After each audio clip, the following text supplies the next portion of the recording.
So today I'll be walking you guys through the steps of how our Aasha artisans handcraft our jewelry.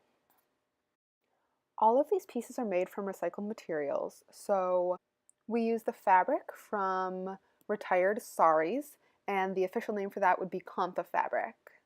We also use wooden beads that are sourced from the wood from furniture factories that are local to this part of India. So first we have step one, where our artisans are actually handcrafting the beads. So she already placed the wooden bead inside of the sari fabric, and now she is adding glue so that she can roll the bead up and then cut off the excess fabric.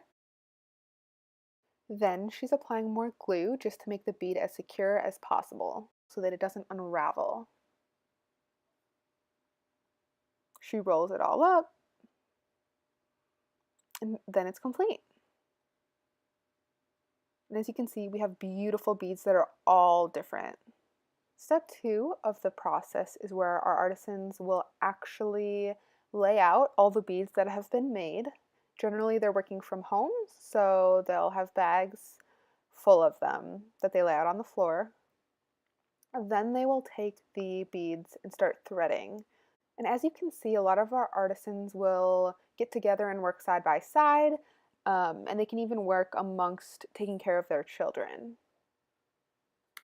So in between step 2 and 3, we have got someone that goes and picks up the pieces from our women that are working from home, and then he takes them back to the studio where there are other artisans also working who do all the finishing touches.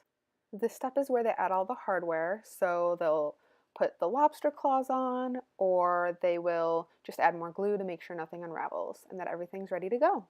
So thank you guys so much for watching this video to see how our Aasha collection is handcrafted. If you're interested in seeing more, then you can go to our YouTube page where we actually highlight artisan stories.